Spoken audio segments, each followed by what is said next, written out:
아멘.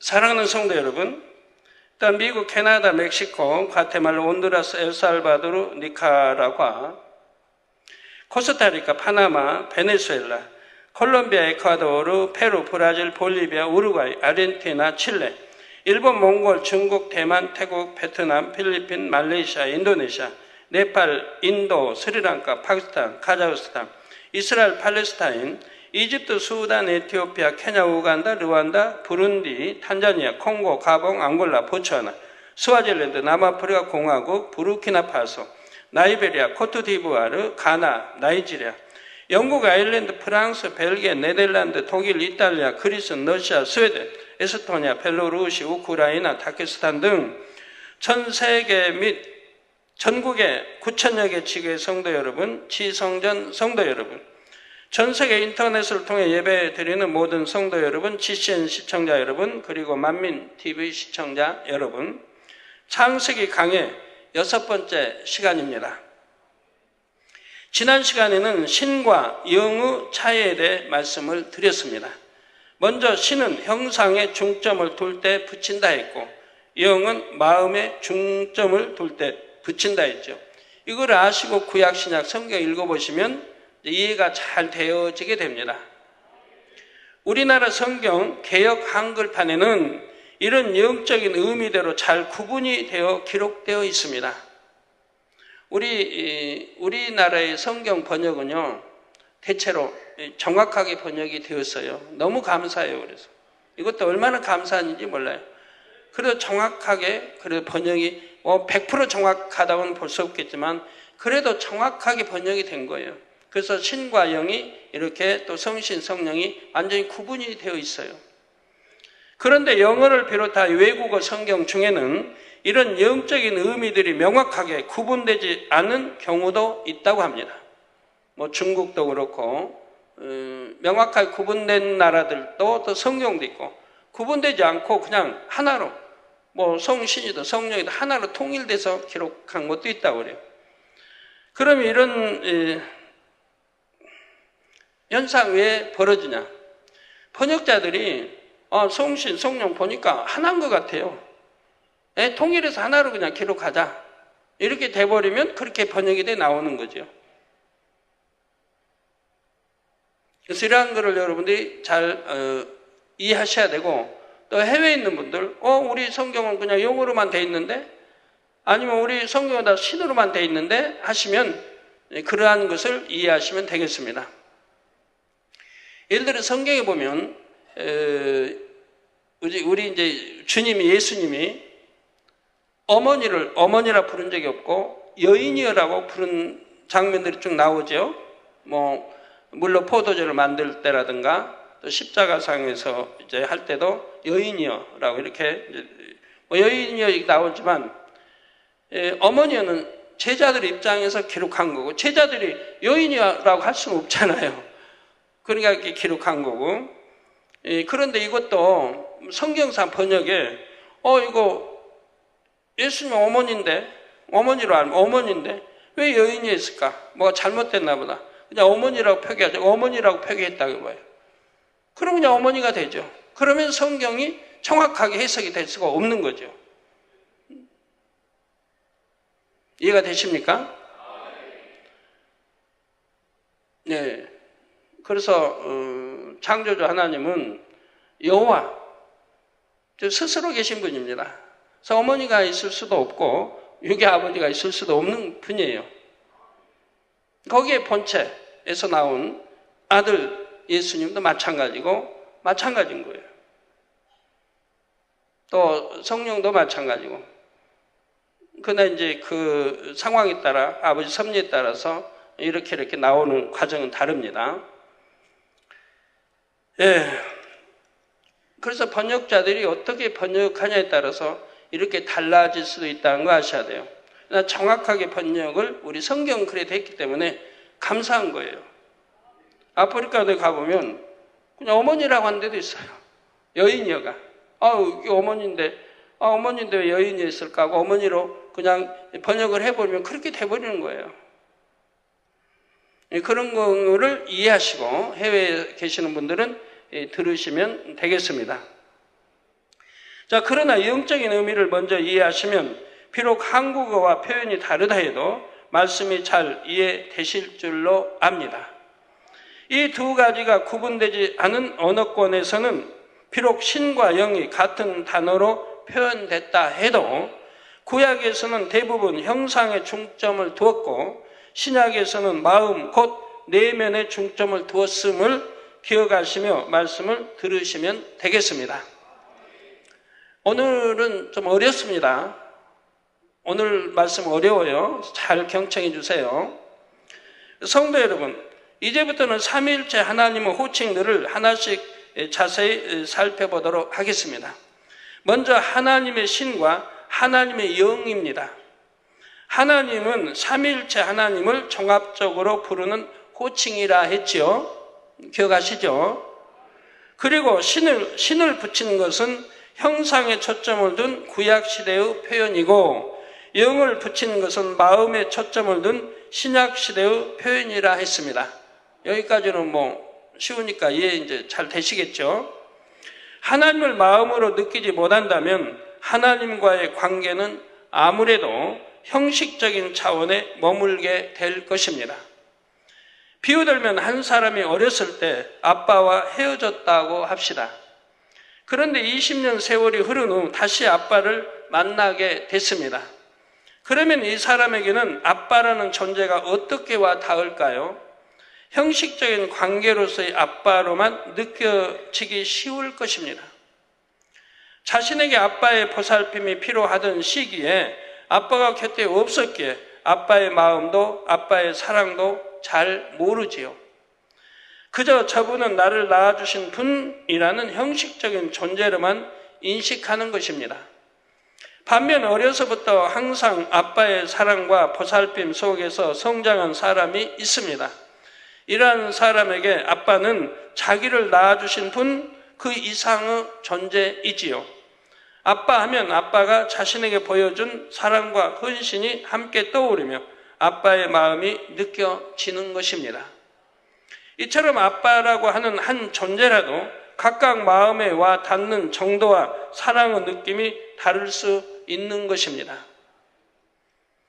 하나님의 역사를 체험할 때 하나님을 신으로 표현하느냐, 하나님의 영으로 표현하느냐의 차이도 바로 이와 같습니다. 구약시대 이스라엘 사람들은 하나님을 아버지라 부를 수 없었지요. 그 당시 사람들에게 있어서 하나님은 인생의 생사화복을 주관하는 유일신이었습니다. 그리고 자기들은 유일신 하나님께 택함을 받은 백성이라 여겼지요. 그래서 구약시대에는 하나님의 신이라는 표현을 사용했습니다. 예를 들어 창세기 1장 2절에 보면 하나님의 신은 수면에 운행하시니라 했습니다. 이는 삼일체 하나님께서 물로 덮인 지구 위에 친히 내려오셔서 살피셨다는 뜻이지요. 또한 출애굽기 31장 3절에는 여호와께서 성막을 짓는 기술자인 부살렐에게 하나님의 신을 충만케 했다 했습니다. 이스라엘 백성이 아닌 이방인들도 하나님은 이스라엘 백성이 믿는 신이다, 이 정도만 알았지요. 그래서 창세기 41장 38절에 애굽의 왕 바로가 요셉을 가리켜 하나님의 신이 감동한 사람이라 한 것을 볼 수가 있습니다. 이러한 구약시대와 달리 신약시대에는 하나님의 영이란 표현이 사용됐지요. 여기서 영이란 진리, 선, 사랑 등 하나님의 마음의 속성을 가리킨다 했습니다. 신약시대 하나님의 자녀들은 하나님의 역사를 체험할 때 이러한 하나님의 마음을 느낍니다. 예를 들어 로마서 8장 9절 전반절에 보면 만일 너희 속에 하나님의 영이 거하시면 너희가 육신에 있지 아니하고 영에 있나니 말씀하고 있지요. 여러분들 육신에 있습니까? 영에 있습니까? 자신 있게 좀 대답해 보세요. 여러분 육신에 있어요? 영에 있어요? 성령을 받았으니 영에 있는 사람들이죠. 그러니까 영의 뜻을 쫓는 거예요. 구습 다 벗어버리는 거고 새로운 피조물이 됐다 그래요. 성령을 받으면 하나님의 아들, 딸이 되고 새로운 피조물이 돼서 이전 것은 다 버리는 거예요. 그래서 육신의 생각, 육의 것들은 다 버리고 이제 새로운 피조물, 즉 하나님의 아들로, 딸로서 성장해야 되는 거예요.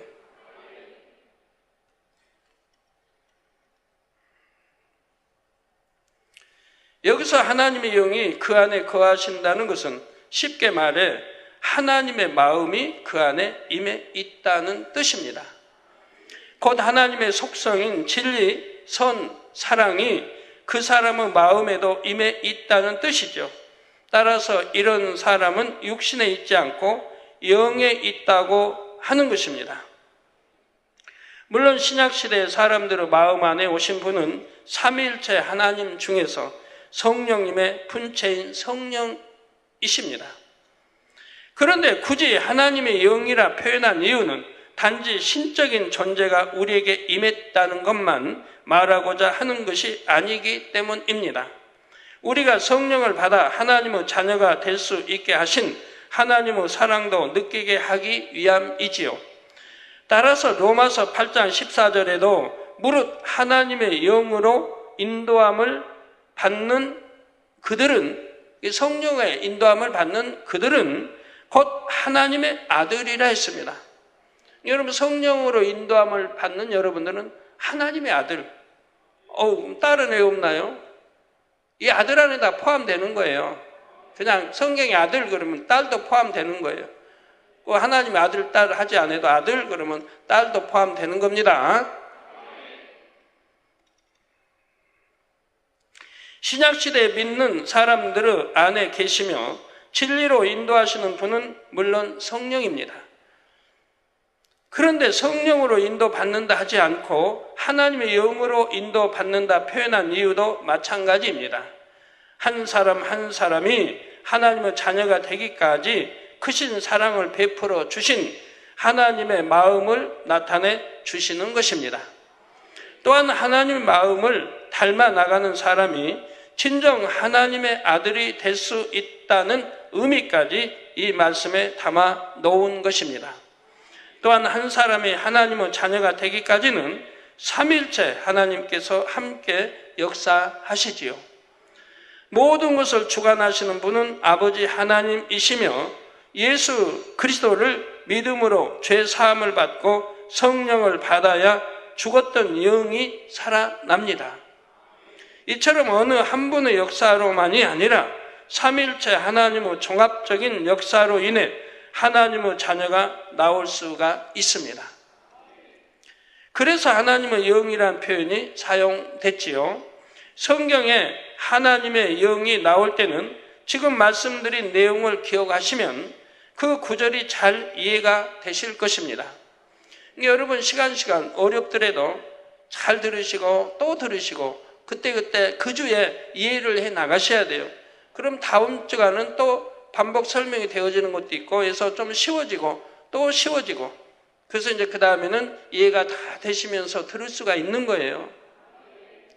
학교에서 공부도 마찬가지죠. 영어도 그렇고 수학도 그렇고 그날 배운 거 그날 여기다 이제 이해를 해서 양식을 삼으면 내일이 쉬워요. 내일 역시 그럼 모레가 쉽고 근데 그날 배운 거를 완전히 소화시키지 못하면 내일 한 게 어려워지는 거예요. 그러다 또 다음 날 또 배우죠. 점점 어려워져요. 그러다 보니 싫어지는 거죠. 선생님은 늘 가르치죠. 예습 복습 꼭 해라.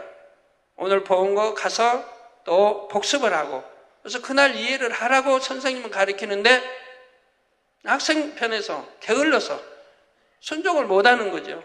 그러다 보면 점점 어려워지고 순종을 잘하는 학생은 집에 가서 복습을 해서 이해를 소화를 시키고 배운 거 또 예습 내일 배울까지 예습해서 또 가고 그래서 선생님의 설명이 예습을 했으니까 쉽게 이해가 되죠. 그리고 집에 가서 또 복습을 했으니까 그래서 그날 배운 걸 소화를 시키고 다음 날 배우면 또 배운 대로 이해가 돼서 이렇게 공부를 잘해갈 수가 있고 영어도 마찬가지 모든 과목이 다 마찬가지죠. 암기 과목 빼고는 암기 과목은 머리 좋으면 암기해버리면 되니까 머리 좋으면 그냥 그날로 암기해버리고. 저는 암기는 참 잘했던 것 같아요. 역사 같은 거는 그냥 공부할 필요 없고 그냥 거기서 듣고 책 한 번 읽으면 됐으니까. 그때 배운 그것들이 지금도 그대로 살아있고요.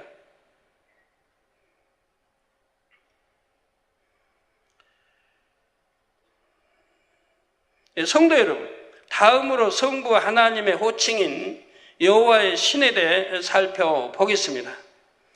여호와란 아버지 하나님의 이름으로 스스로 있는 자라는 뜻이라 했지요.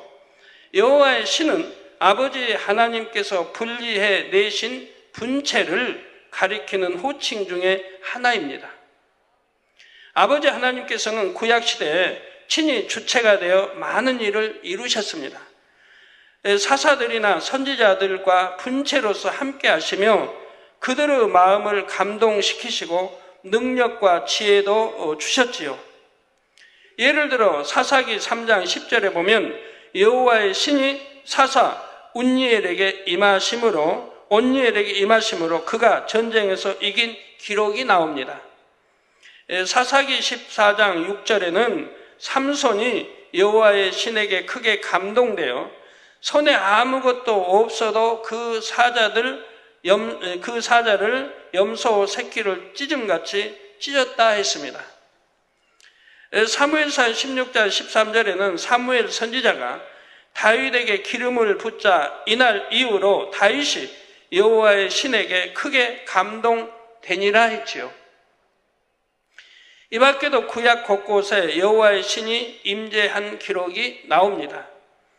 그런데 여호와란 표현은 구약 성경에만 나온다고 했던 말씀을 기억하십니까? 또한 구약 시대에는 여호와 뒤에 영이 아닌 신을 주로 붙인다 했지요.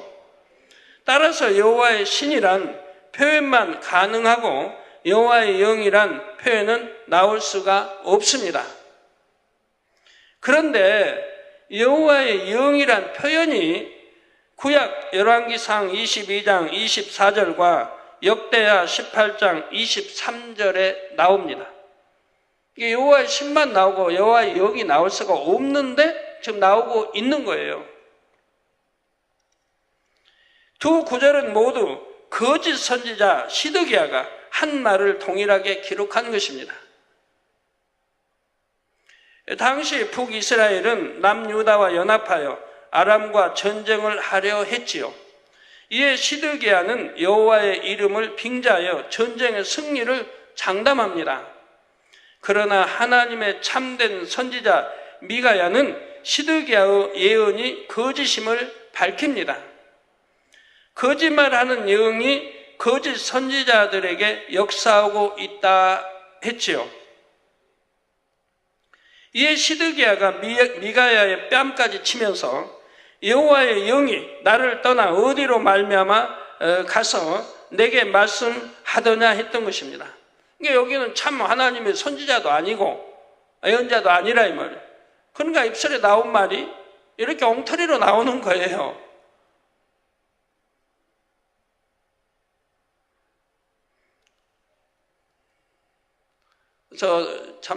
제 앞에 지금까지 보면 많은 사람이 하나님의 음성을 듣는다, 뭐 한다 하면서 나온 사람도 있습니다. 하나같이 거짓말입니다. 제 앞에서 뭐 속일 수도 없는 건데 하나같이 거짓말이에요. 그렇게 하나님의 음성을 듣고 한 다음 그 사람이 이미 성결로 영으로 온영으로 들어가 있을 텐데 전혀 아닌 사람들이 그런 말을 한단 말이에요. 여호와 영이 나를 떠나 어디로 말미암아 가서 내게 말씀하시더냐. 이처럼 여기서 여호와의 영이란 표현은 하나님의 편에서 사용한 것이 아니라 거짓 선지자가 표현을 했습니다. 신약에도 어머니, 예수님 어머니란 표현을 예수님이 쓰신 것이 아니라 그 제자들 편에 썼다면 그럼 잘못이라는 게 아니에요. 제자들 입장에서는 그렇게 쓸 수밖에 없다 이 말입니다. 제자들이 예수님을 낳은 그 동정녀 마리아를 여인이여라고 할 수는 없지 않습니까? 그래서 그렇게 표현한 것이라 이 말이에요. 이해가 잘 되시죠? 그리고 성경을 읽어봐요. 제가 말한 그대로인지 아닌지. 또한 여호와 하나님의 마음에 중점을 두어 여호와의 영이라 표현한 것도 아니지요. 단순히 악에 속한 영이 아닌 하나님께 속한 영이라는 의미에서 여호와의 영이라 표현한 것입니다. 이처럼 원칙에서 벗어난 표현에는 반드시 이유가 있습니다. 또 다른 예를 들어보겠습니다. 앞서 여호와의 신은 아버지 하나님께서 분리해 내신 분체를 가리키는 호칭 중에 하나라 했습니다. 아버지 하나님께서는 구약시대뿐만 아니라 신약시대에도 분체로서 일을 하시지요. 어떤 이유로 주체가 아버지 하나님의 분체임을 나타내고자 할 때는 여호와의 신이라 표현합니다. 앞서 운니엘, 삼손, 다윗에게 여호와의 신이 임했던 예를 말씀드렸지요. 그처럼 여호와의 신이 임했다고 한 것은 그들에게 감동함과 능력을 주신 분이 여호와의 신임을 강조한 것입니다. 그런데 동일한 아버지 하나님의 분체이지만 여호와의 신이라 표현하지 않은 경우도 있습니다. 다른 명칭으로 기록되어 있죠. 예를 들어 출애굽기 28장 3절의 지혜로운 영, 이사야 4장 4절의 심판하는 영과 소음이라는 영, 베드로전서 4장 14절의 영광의 영, 요한계시록의 하나님의 7영입니다. 어렵죠? 여러분 어렵다 생각하지 마시고요. 이걸 다 그냥 기억하고 이해하려고 하지 마시고, 물론 우리 주의종들은 그렇게 해야 됩니다. 가리키는 입장에 있는 분들은. 그러나 우리 성도님들은 그냥 어디에는 영어를 쓰고 어디에는 신을 쓰고 이 정도로 구분하시면 돼요. 이 정도로. 자꾸 듣고 하다 보면 이제 더 밝히도 구분이 되겠고요. 근데 이 정도는 구분하실 수 있어야 돼요. 어디에 신을 붙이고 어디에 영을 붙인다. 이거는 구분이 되시죠?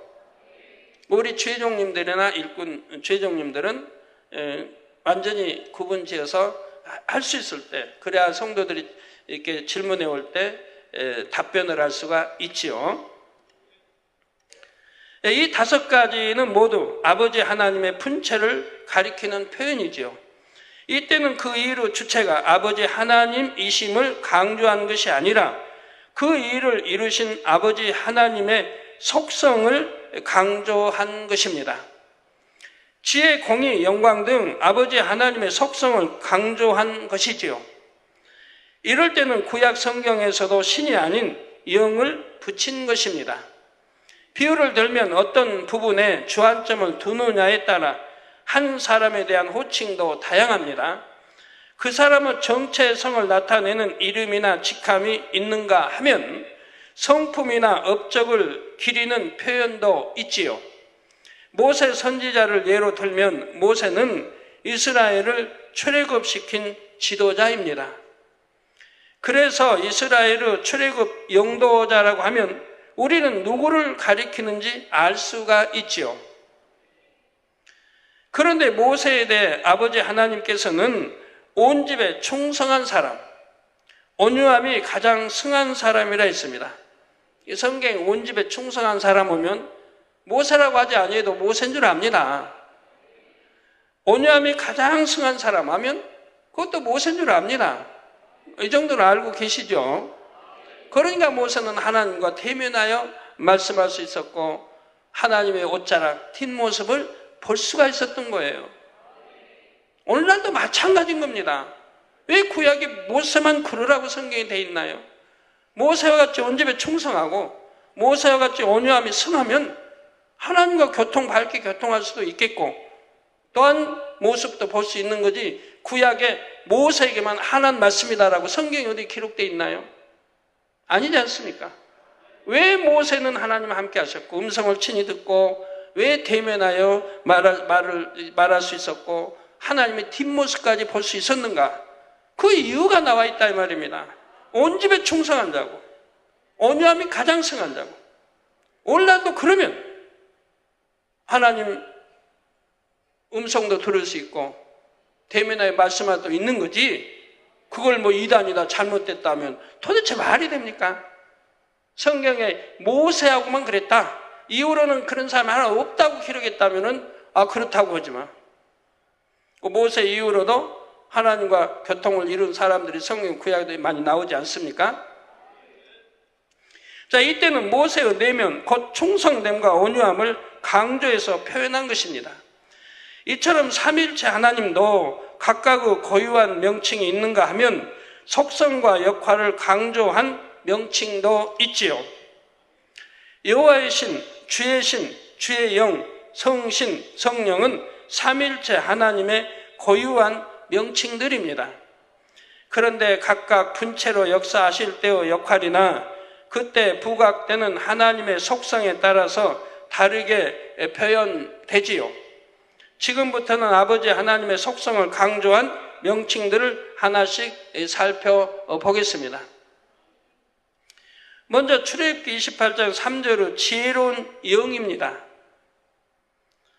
아버지 하나님께서 모세에게 너는 무릇 마음에 지혜 있는 자, 곧 내가 지혜로운 영으로 채운 자들에게 말하여 아론의 옷을 지어 그를 거룩하게 하여 내게 제사장 직분을 행하게 하라 하셨습니다. 여기서 지혜로운 영이란 하나님의 속성 중에 하나인 지혜의 마음을 뜻합니다. 따라서 지혜로운 영으로 채운 자들이란 바로 하나님의 속성 중에 하나인 지혜가 마음 안에 주어진 사람들이지요. 그런데 출애굽기 36장 1절에 부살렐과 오홀리압과 및 마음이 지혜로운 사람, 곧 여호와께서 지혜와 총명을 부으사 성소에 쓸 모든 일을 할 줄 알게 하심을 입은 자들은 여호와의 무릇 명하신 대로 할 것이니라 했습니다. 따라서 아버지 하나님께서 지혜로운 영으로 채우셨다는 것은 지혜를 그에게 부어주셨다는 뜻이 되지요. 이처럼 아버지 하나님의 근본의 속성 중 지혜에 중점을 둘 때는 구약에서도 지혜로운 영이라 한 것입니다. 그런데 이사야 11장 2절에는 여호와의 신, 곧 지혜와 총명의 신이요 모략과 재능의 신이요 지식과 여호와를 경외하는 신이라 했습니다. 또한 신명기 34장 9절에도 보면 모세가 눈의 아들 여호수아에게 안수하였으므로 그에게 지혜의 신이 충만하니 이스라엘 자손이 여호와께서 모세에게 명하신 대로 여호수아의 말을 순종하였더라 했습니다. 엘리야도 엘리사가 엘리야를 붙여칠 때 갑절의 영감을 받을 수 있었던 것 같이 여기도 모세가 눈의 아들 여호수아에게 안수하였으므로 그에게 지혜의 신이 충만하다 했습니다. 나 하나님의 사랑받는 인정받는 종이 또 안수하니 그렇게 주어지는 걸 또 볼 수가 있죠. 그런데 여기는 이제 모세가 누가 내게 지혜 신 좀 내주세요. 내게 해주세요. 해가지고 기도해 주는 게 아니에요. 왜? 정말 받을 만한 그릇 된 자에게 주시는 거예요. 받을 만한 그릇 된 자에게. 아무에게나 안수하고 주신 게 아니라 이 말이에요. 오늘날은 성령 시대니까 여러분 그래도 그냥 와서 나 지혜도 주세요. 공부 잘하게 해주세요. 온갖 분다 11조 100 이상 몇백씩 드리게 해주세요. 하지만 사실은 그렇게 하는 게 아니에요. 그릇 봐서 받을 만한 자격이 있는 자에게 안수해서 축복해 줘야 그대로 임하는 거거든요. 근데 그릇은 안 돼요. 그런데 해달라고 그래요. 안 해주면 실족당해요. 시험 들어요. 삐져요. 할 수 없이 해주긴 해줘요. 구약이 아니기 때문에, 신약이기 때문에. 그러나 여러분이 자격을 갖추고 내가 축복받을 그릇을 준비하고 또는 어떤 자격을 갖추고 기도받게 되면 그대로 역사가 일어나는 것이죠. 근데 아무 준비도 없어요. 자격도 안 돼요. 그런데 그냥 기도만 해달라고. 그래서 기도한다고 그게 된다고 하면 여러분 모두에게 안수 기도하죠. 모두에게 그냥 일렬로 서서 안수 축복받으라 축복 11조 100만 원씩 이상씩 들으라고 전부 해주면 전부 부자 될 거 아닙니까? 그러면 맘 믿게 있기는 재정도 차고 넘칠 것이고 가난 금방 지을 거 아니에요. 여러분 다 11조 100 이상 드린다고 하면 이게 여러분들이 기도받아 나올 때도 반드시 그런 준비해야 되는 거예요. 내가 기도받을 때, 축복받을 때 임할 수 있는 그런 준비를 해야 되고. 근데 여러분 수없이 지금도 믿음도 없는 부모, 믿음도 갖지 않은 교회도 안 다니는 부모, 내 누구 오빠가 내 누가 지금 쓰러져 가지고 중환자실 있어요. 기도해 주세요. 그러면 교회 다녔습니까? 안 다닌대. 그만 기도해 달라요. 성경은 믿음대로 되는 거고 믿음 있는 자에게 역사하는데 그냥 이렇게 억지를 많이 쓰세요. 아무리 설명해도 소용없고요. 그러나 믿음 가지고 준비된 자는 기도받으면 바로 한 번 기도해도 그냥 역사가 되는 것이고요. 그래서 눈의 아들 여호수아에게 안수하였으므로 그에게 지혜의 신이 충만하니 이스라엘 자손이 여호와께서 모세에게 명하신 대로 여호수아의 말을 순종하였더라 했지요. 여기서는 왜 지혜로운 영이 아니라 지혜의 신이라 했을까요? 이때는 지혜라는 속성 자체나 역할을 강조한 것이 아니기 때문입니다. 여호와 하나님을 지혜의 근본 대신 신으로 인식하며 기록한 표현이지요. 그러면 우리가 아버지 하나님께 지혜를 구한다면 지혜로운 영을 주세요 해야 할까요? 지혜의 신을 주세요 해야 할까요? 지혜로운 영을 주세요가 맞겠지요. 이제 여러분 아셨기 때문에 지혜로운 영을 주세요 이렇게 기도도 해야 되는 것이라 이 말이에요. 예수의 이름으로 기도합니다. 그거 아니고 예수 그리스도의 이름으로 기도합니다. 아니면 우리 주 예수 그리스도의 이름으로 기도합니다. 이렇게 해야 된다 이 말이에요. 예수의 이름으로 기도가 아니라. 근데 지금도 예수 이름으로 기도 이렇게 쓰신 분들이 있어요. 어제도 그런 분 있어서 제가 얼굴도 잘 아는 분인데 그래서 예배 신령과 친정을 안 드리시는 모양이죠. 제가 했는데 하나님, 예수님, 성령님 이렇게 해서 써놨어요. 그래서 기도해 달라고. 그렇게 다녀서 수없이 개척 때부터 지금까지 설명을 해드려도 참 지금도 명심하지 못하고 쓰는 분들이 있더라고요. 여러분이 영어로도 정확히 알고 정확하게 사용하실 수 있어야 됩니다. 하나님 말씀은 하나도 빼고 보태지 말아요. 그대로 믿고 그대로 순종하고 그대로 행해 나가셔요. 그래야 사단이 역사를 못해요. 여러분 마음을 뺏지 못해요. 미혹하지도 못하는 거고요. 아니 그러기 때문에 미혹을 받는 거고 마음을 내주게 되는 거예요. 자, 여러분이 하나님의 일을 할 때 특별히 하늘의 지혜가 더 필요하다면 지혜로운 영을 부어주세요 라고 기도하십시오. 그나마 복잡하게 그렇게 안 해도 지혜와 명철을 주세요 해도 돼요. 그러면 아버지 하나님께서는 여러분에게 지혜로운 영을 주셔서 당면한 문제를 쉽게 풀 수 있게 해주십니다. 3월 31일 축복잔치 이후 우리 학생들이 굉장히 성적대로 올라갔지 않습니까? 지혜와 명철을 주시고 제가 기도했을 때 성적들이 많이 올랐습니다. 공부들도 많이 잘하게 됐고요. 그러면 다가 그러냐? 기도받았다고 다 그렇게 되냐? 아니죠. 믿고 순종하는 사람들. 내가 하려고 순종하려고 하는 사람들. 이런 사람들에게는 하나님이 기도해 준 그대로 역사를 해갑니다.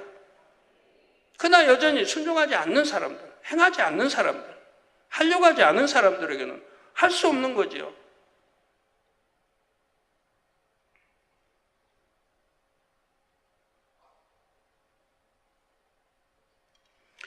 야고보서 1장 5절에도 너희 중에 누구든지 지혜가 부족하거든 모든 사람에게 후히 주시고 꾸짖지 아니하시는 하나님께 구하라. 그리하면 주시리라 했습니다. 그런데 누구나 지혜를 구한다고 항상 응답받는 것은 아니지요. 자, 여러분들 지혜 받고 싶으시지요? 그러면 받는 게 어려운가요? 우리 학생들도 어려워요? 지혜를 어떻게 받는 거죠? 지혜 받고 싶은데 지혜를 어떻게 받아요? 여러분 자녀들이 지혜 받아 공부 잘하고 우리 자녀들이 지혜 받아 공부 잘하기를 원하시는 우리 부모님들, 그럼 지혜는 어떻게 받는 건가요? 뭐 수없이 설명해 드렸지만 착하면 그거지 하는 분도 있고, 지혜는 어떻게 받지? 나 질문하면 뭐라고 대답해야지 한다면 답답할 일이죠. 지혜 받을 거 설명도 안 하고 지혜 받으세요 제가 하겠습니까? 그래서 누구나 지혜를 구한다고 항상 응답받는 것은 아니죠. 위로부터 지혜를 받기 위해서는 먼저 아버지 하나님의 마음을 닮아야 합니다. 그래서 야고보서 3장 17절에 오직 위로부터 난 지혜는 첫째 성결하다 했죠. 그래서 지혜에 대해서 설명을 몇 주간을 걸쳐 하지 않았습니까? 지혜를 어떻게 하면 받느냐라고 몇 주간에 걸쳐 설명해 드린 적이 있다 이 말입니다. 그게 답이라 이 말이에요. 첫째 성결해야 된다. 여러분이 성결되어 하나님의 마음을 닮은 만큼 바로 하나님의 마음에 있는 지혜의 속성이 여러분의 마음에도 임합니다. 지혜의 근본 되시는 하나님의 마음이 지혜로운 영으로 여러분 안에도 채워지지요.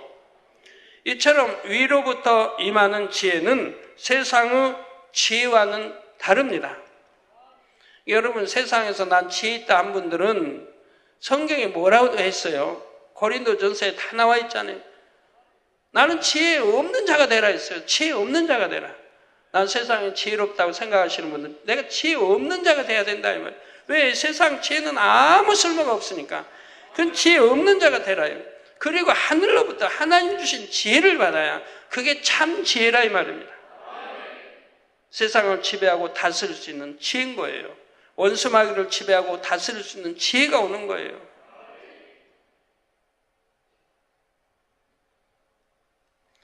세상에서는 사리분별을 잘하고 어떤 지식을 잘 활용해 나갈 때 지혜롭다 말합니다. 그러나 하나님께서 주시는 지혜는 머리에서 나오는 지혜가 아니라 마음으로부터 나오는 지혜입니다. 내가 배운 지식을 활용하는 그런 지혜가 아니라 내 마음에선 지혜가 나온다. 이건 누가 주관해 주셔요? 다 성령이 주관해 주시죠. 자기가 아는 지식을 가지고 이럴 땐 이렇게 저럴 땐 저렇게 머리를 쓰는 것이 아니죠. 그렇게 해나가는 사람들, 사업하는 분들, 우리 장로님들, 사업하는 분들, 내 머리 굴려 하는 분들은 여러분 지혜만큼, 여러분이 가지고 있는 지혜만큼은 되는 거예요. 그러나 하나님이 주시는 지혜는 받을 수가 없다는 얘기예요. 사업을 해도 하나님 주신 지혜를 받아서 해야 실수하지 않냐고 만사 형통하게 할 수 있는 건데, 그건 완전히 튼튼한 보장을 받는 거예요.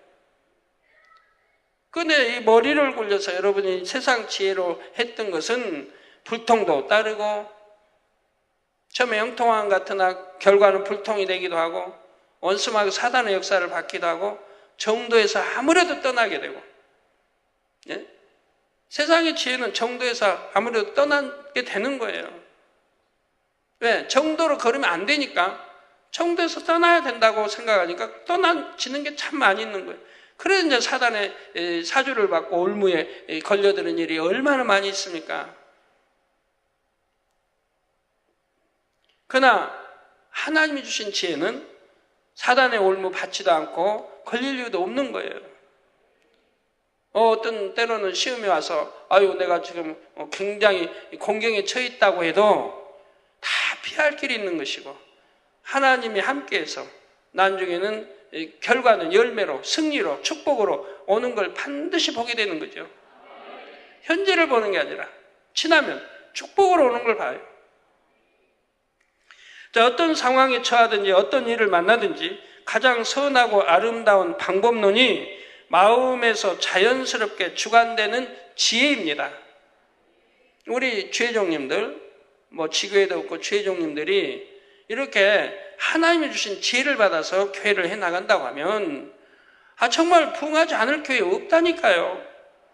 제가 어디 가서 개척한다고 해봐요. 저 혼자 가서 개척한다고 해봐요.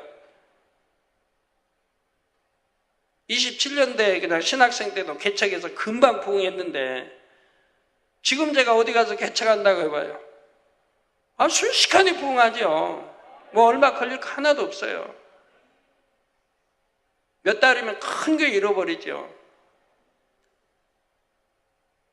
제가 이렇게 이제 우리 교육자님들 이렇게 말씀하면 정말 두고 명심해봐요. 기도하면서 내가 내 이루는 교구를 어떻게 대교구를 어떻게 부흥시킬 것인가, 내가 지교회를 어떻게 부흥시킬 것인가, 지금까지 내가 목회를 어떻게 해왔나를 한번 두고 반성해봐요. 기도하면서 단에서 가르쳐준 그 가르침대로 내가 해왔는가, 하나님의 뜻을 따라 하나님이 원하시는 방법대로 내가 교회를 이끌어 왔는가를 한번 생각을 해봐요.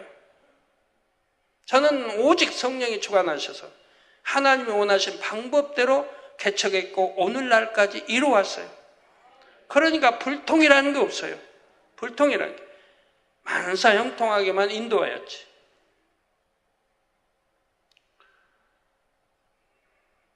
마음의 악을 버림으로 선한 마음이 되는 만큼 때마다 일마다 가장 좋은 방법론이 더욱 또렷하게 마음에 그려지지요. 사심이 일체 없어야 되고요. 욕심도 없어야 되고요.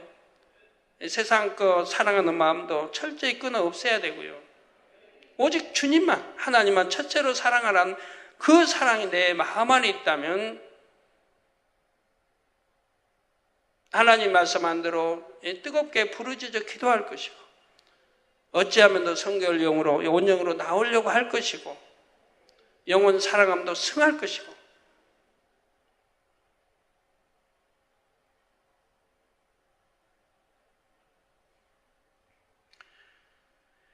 이것이 바로 이로부터 난 지혜요, 아버지 하나님의 마음에서 나온 지혜로운 영의 역사입니다. 성도 여러분, 이사야 4장 4절에 보면 심판하는 영과 소멸하는 영이 나옵니다. 이는 주께서 그 심판하는 영과 소멸하는 영으로 시온의 딸들의 더러움을 씻으시며 예루살렘의 피를 그 중에서 청결케 하실 때가 됨이라 했지요. 모든 만물의 주권자로서 모든 것을 심판하실 수 있고 심판의 결과에 따라 상벌을 주시는 분은 아버지 하나님이십니다. 시편 9편 7절에서 8절에 여호와께서 영영이 앉으시며 심판을 위하여 보좌를 예비하셨도다. 공의로 세계를 심판하시며 정직으로 만민에게 판단을 행하시리로다 했습니다. 이처럼 아버지 하나님께서는 공의로 모든 것을 판단하시지요. 아버지 하나님의 마음 안에 있는 속성 중 특별히 공의의 속성을 가지고 분리된 분체가 바로 심판하는 영과 소멸하는 영입니다. 심판하는 영이 두루 살피며 공의의 잣대로 각 사람의 마음과 행실을 잽니다. 또한 민족 단위나 나라 단위로도 재시지요. 그래서 개인이나 단체의 악행이 아버지 하나님께서 정하신 선을 넘으면 소멸하는 영을 통해 재앙을 내리십니다. 하늘에서 직접 불을 내려 소멸하시거나 전쟁이나 기근이나 질병 등의 재앙으로 심판을 단행하시는 것입니다. 이러한 하나님의 역사는 성경 곳곳에 나타나 있습니다. 예를 들어 창세기 15장 16절에 보면 아버지 하나님께서 아브라함에게 내 자손은 4대 만에 이 땅 곧 가나안 땅으로 돌아오리니 이는 아모리 족속의 죄악이 아직 관영치 아니함이니라 말씀하셨지요. 이는 장차 이스라엘 백성들이 출애굽하여 가나안 땅에 돌아올 것을 예언한 말씀입니다. 4대 만에 돌아왔을 때는 아모리 족속을 비롯하여 7 족속이 그 땅에 살고 있었습니다. 그래서 이스라엘 백성이 가나안 땅을 되찾으려면 그 땅의 거민을 쫓아내거나 멸해야 합니다. 그런데 이때 그 땅 거민들이 아무런 잘못도 없이 이런 심판을 받는 것이 아니라는 사실입니다. 하나님께서 이스라엘 백성을 택하셨다 해도 이방 족속을 막무가내로 심판하시지 않지요. 정확한 공의 가운데 심판하십니다. 하나님이 선택한 내 백성이라 해서 무조건 다 그들을 멸하고 그냥 쫓아내고 그 땅을 차지하게 하시는 게 아니라 이 말입니다. 왜? 하나님은 공의 가운데 역사하시기 때문에. 그때가 되면 그 땅 거민들의 죄악이 4대 만에 돌아올 때가 되면 그 땅 거민들의 죄악이 심판받을 수밖에 없는 선에 이를 것을 아버지 하나님께서는 미리 아셨습니다. 그래서 거기 때에 맞춰서 역사에 가시는 거예요. 때에 맞춰서 아브라함 부르죠. 때에 맞춰 다 해서 애굽으로 들어가게 하시고 그만큼 시간 걸릴 걸 아셔서 그 안에 이제 자손들이 그만큼 번성할 거 아시고 거기에 맞춰 인도자 모세를 또 준비하시고 다 이렇게 해오신다 이 말. 우리 재단도 지금까지 보면 하나님은 정확한 공의 안에 역사에 가고 계시는 거예요. 한치 오차 없이. 제가 그렇게 순종해 왔기 때문에 그게 이루어지는, 불순종했다고요. 그럼 맨 착오가 생기죠. 그럼 하나님이 어떻게 아버지 뜻을 이 재단을 통해 이루어 가시겠습니까? 오직 순종하기 때문에 아버지 뜻대로 이루어 가시고 이끌어 가시는 거예요. 내가 만약 불순종한다 이거예요. 그럼 될 수가 없어요. 아버지 뜻이 이루어질 수가 없고요. 그런 다음 저를 택해서 대성전 이스라엘 성에 이루시지도 않을 것이고요. 더 합당한 자를 택하셨을 것이라 이 말입니다.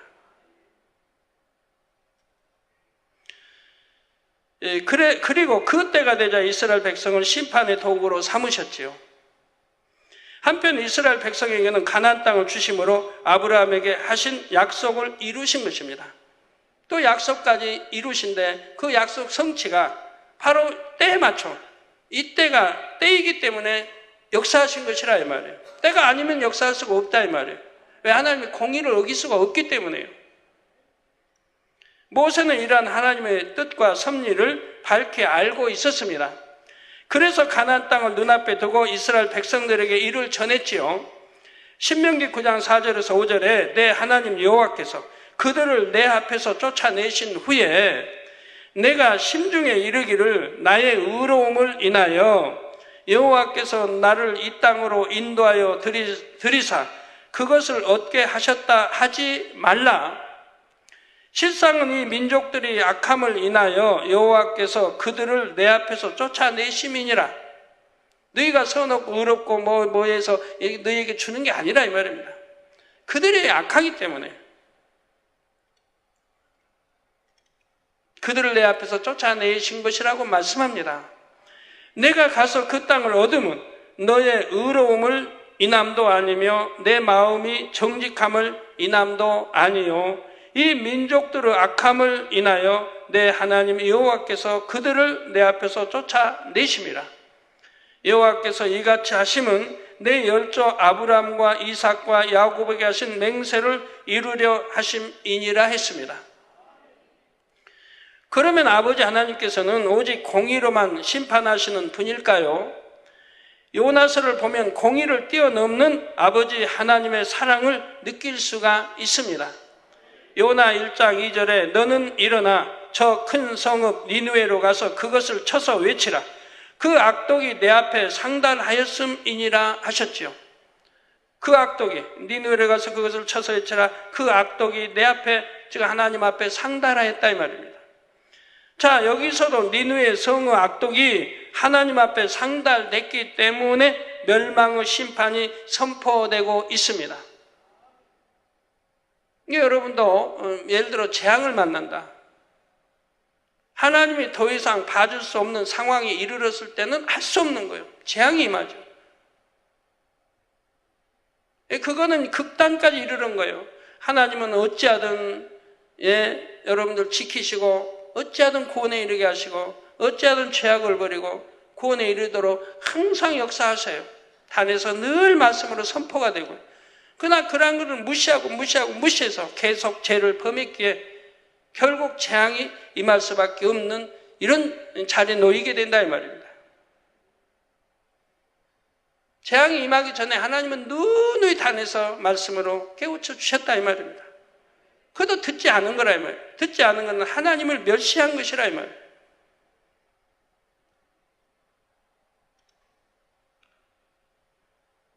자, 아버지 하나님께서 심판하는 영으로 두루 감찰하신 결과이지요. 공의의 잣대로만 본다면 니느웨 성은 이대로 심판받게 됩니다. 그런데 요나를 통해 멸망의 심판이 임박함을 알게 된 니느웨 백성들은 어떻게 했습니까? 백성들은 물론이고 왕과 신하들까지도 금식하며 여호와께 부르짖고 죄를 회개했으며 악한 길에서 돌이켰습니다. 즉 말로만 아버지 잘못했습니다 회개한 게 아니라 회개하며 악한 길에서 돌이켰다 이 말입니다. 중심에서 철저히 지금 회개한 거예요. 중심의 회개는 돌이키는 거예요. 내가 가던 길에서 멈춰 돌이키는, 하나님이 원하시는 길로 가는 것이 그게 회개라 이 말입니다. 말로 아버지 잘못했어요 화목제물들 아무래도 내가 돌이키지 않으면 소용없다 이 말입니다. 심지어는 짐승들까지도 금식을 시켰지요.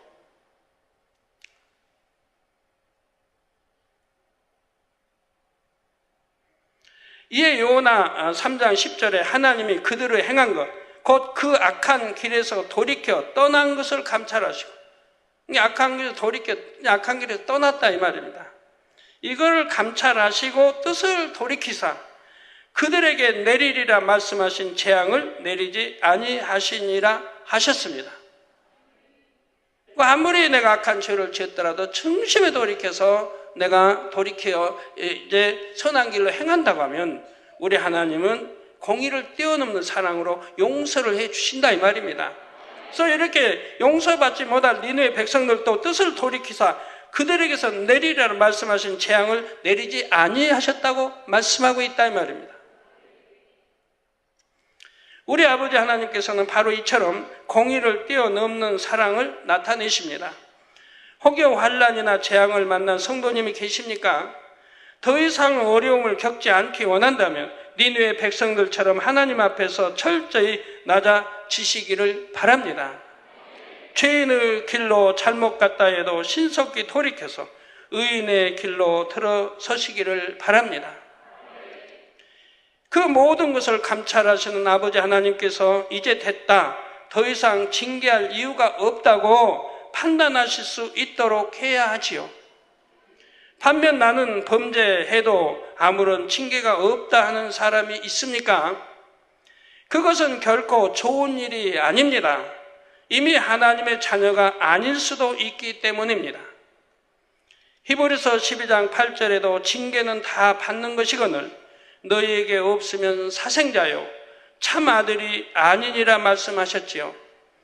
육의 부모들도 다른 집의 자녀들이 무슨 잘못을 하더라도 상관하지 않습니다. 이처럼 이미 하나님의 자녀가 아닌 사람은 범죄에도 하나님께서 일일이 상관하지 않으시지요. 물론 마지막 심판 때는 각자의 죄값에 따라 형벌을 받게 됩니다. 범죄해도 징계가 없는 또 다른 경우는 징계가 없는 것이 아니라 징계가 임박한 경우일 수 있습니다.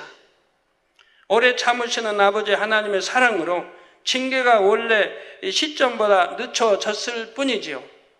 아버지 하나님은 자녀들을 징계하시기 전에 자녀들이 스스로 돌이키길 원하십니다. 어느 부모가 자녀를 체벌하기 좋아하겠습니까? 매를 맞는 자녀도 아프지만 때리는 부모도 마음이 심히 아프지요. 그래서 부모가 매를 들기 전에 자녀가 스스로 돌이킨다면 이는 더없이 좋은 일입니다.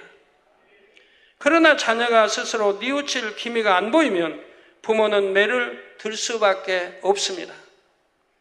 부모가 진정 자녀를 사랑한다면 자녀가 잘못되는 것을 보면서도 그냥 놔둘 수는 없는 것입니다.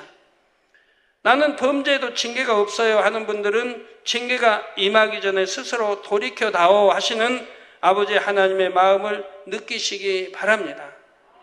또한 그만큼 징계가 코앞에 임박했다는 사실도 깨달아야 하지요. 더 이상 징계를 늦출 수 없는 공유 시점에 이르면 어떠한 징계가 임할지 알 수 없습니다. 그러니까 내가 회개했다 해도, 사망은 그래서 회개했다 해도 아무 징계가 아직도 없다고 하면 정말 돌이켜서, 중심에 돌이켜서 다시는 그런 생각이나 범죄하지 않는다면 하나님이 용서를 받은 것이죠. 그래서 징계가 없을 수 있어요. 근데 징계는 없다 해도 연단은 받는 겁니다. 반드시 여러분 연단은 따르는 거예요. 내가 지은 죄만. 그래서 마음에 심한 연단을 받게 되기도 하고, 아니면 육체 어떤 체벌로 병이 와서 연단을 받기도 하고, 아니면 여러 가지를 받게 되는 거예요. 아니면 내 마음에 너무 공고함으로, 너무 힘듦으로 연단을 받는 경우도 있고요. 아버지 그 섭리와 뜻에 따라서 다 다릅니다만, 우리 죄종님들이 하나하나 그런 것까지 다 깨우칠 수 있다면 정말 능력 있는 죄종들이 될 것입니다. 어느 가정 신방을 간다 해도 정확하게 집어서, 인류의사처럼 정확하게 무슨 병인지 알아서 수술을 해야 할지, 안 해도 될지, 무슨 약을 먹으면 될지, 아니 될지를 아는 것처럼 그렇게 해줄 수가 있다 이 말입니다. 정확하게 분석해서. 그래서 이런 많은 하나님의 말씀들이 잘 양식이 돼서 마음의 지혜를 얻으면 다 거기에 답이 들어있는 거예요. 그래서 나는 많은 죄를 지었는데, 회개하고 돌이켰는데, 그런데 아무 연단도 없었다. 정말 중심에 돌이켜 떠났다고 하면 연단이 없을 수도 있어요. 징계가 없을 수 있어요. 그러나 마음에 아직도 버리지 않는 징계가 없다면 사생자인 것이고, 아니면 징계가 임박한 것이고 한다 이 말이에요.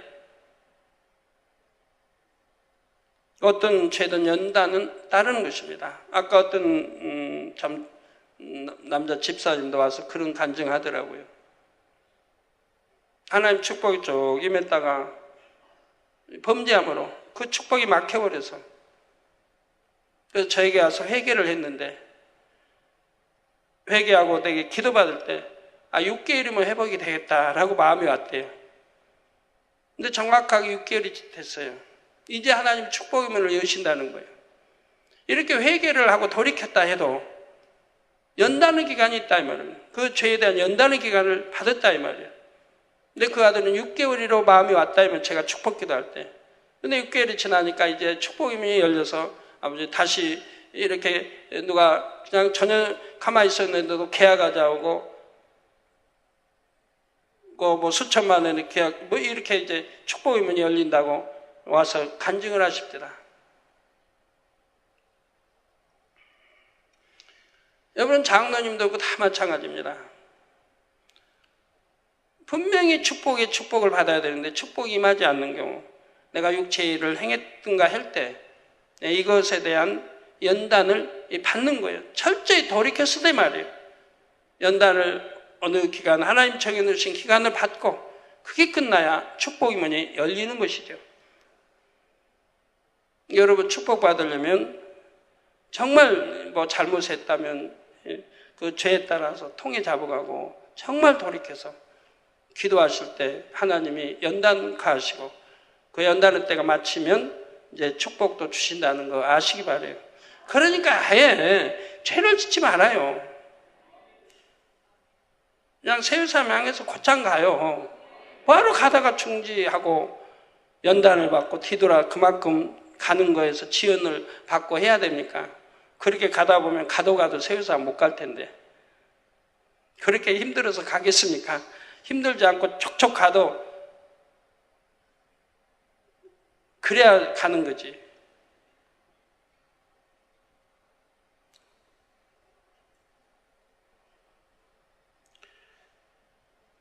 그토록 오래 참으신 아버지 하나님의 사랑이 결코 헛되지 않게 하려면 지금 바로 죄에서 돌이켜야 하지요. 그러므로 혹여 어둠 가운데 있는 분이라면 지금 이 시간부터 빛으로 나오시기를 주님의 이름으로 부탁드립니다. 말씀 상고하시면서 통성으로 다 같이 기도하시겠습니다. 할렐루야. 아버지 하나님, 오늘 또 영과 신에 대해서 설명했습니다. 아버지, 밝게 분별하여서 양식사 함께 도와주시기 원합니다. 은혜가 되게 하소서, 능력이 되게 하소서. 아버지 역사해 주시기 원합니다. 밝게 분별하여 양식사 함께 도와주시기 원합니다. 또 앞으로 이제 들을 창세기 강의들이 쉬워질 수 있도록 듣고 또 듣고 들어서 다 이해할 수 있도록 도와주시기를 원합니다. 감사합니다. 우리 주 예수 그리스도의 이름으로 기도합니다. 아멘. 여러분 지금까지 어려운 과정 창세기 들으셨습니다. 이제 조금만 더 지나시면 어렵지 않아요. 지금까지 설명한 여러분들이 생소한 이런 단어들을 많이 들으셨는데 이것만 잘 넘어가면 그 다음에 어렵지 않아요. 재밌어요. 뭐 다음 주부터는 재밌을 거예요. 여러분들이 어떻게 축복받는지도 알게 되고, 그래서 오늘까지는 어려웠지만 잘 소화해 내시기 바라요.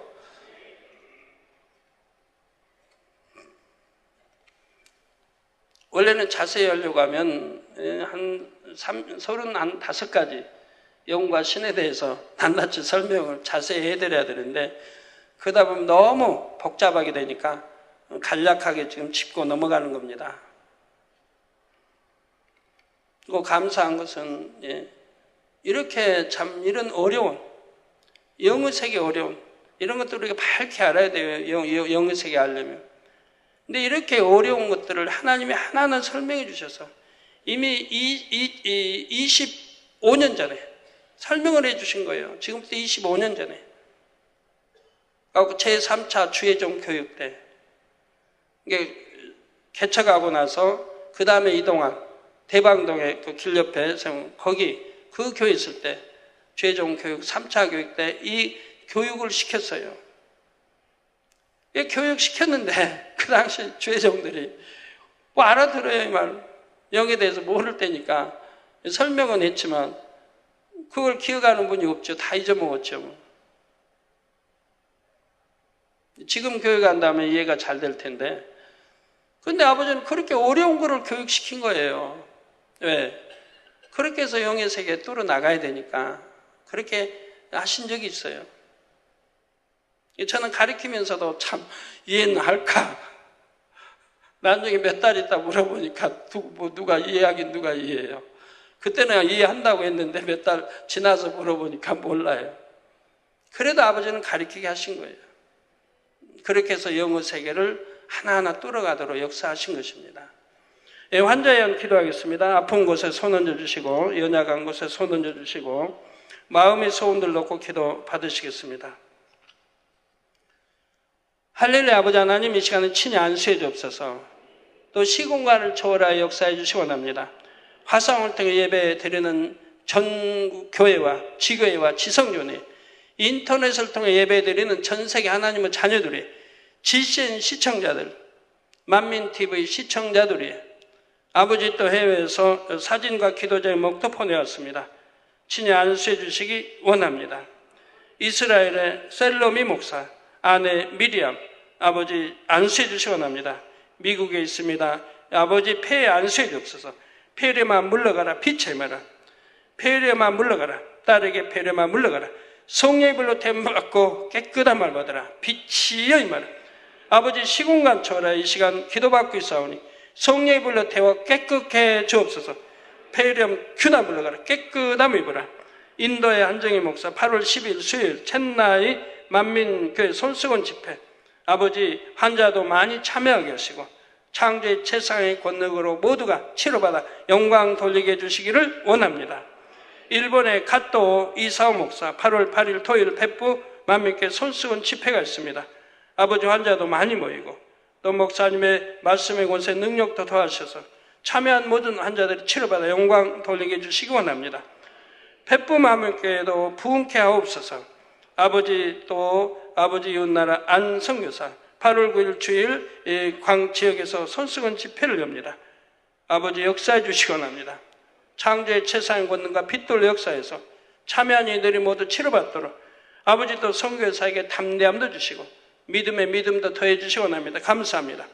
아버지 우리 모든 성도님들 머리에서 발끝까지 오장육부 뼈마디 신경조직 세포 성령의 불로를 태워 영육간에 강건함이 보라 빛의 매라. 영육간에 강건함이 보라 빛의 매라. 두 눈도 잘 보이고 귀도 열어주시고 잘 들리고 말도 아버지 할 수 있게 도와주시고 암 삼기 말기 전이 된 것도 성령의 불로 태워 깨끗게 해주셔야 합니다. 폐렴, 폐병, 모든 질병 균도 물러가라. 속병도 물러가라. 각색 질병 균들아 물러가라. 성령의 불로 템받고 깨끗함을 받으라. 고혈압, 저혈압, 당뇨도 물러가라. 피부병도 물러가라. 가려움증도 물러가라. 성령의 불로 템받고 깨끗함을 받으라. 아버지 마비된 거 풀어주시고 영육간에 강건하게 축복해 주시기를 원합니다. 2부 시간도 충만하게 함께하여 주옵소서. 예수 그리스도의 이름으로 기도하옵나이다. 아멘.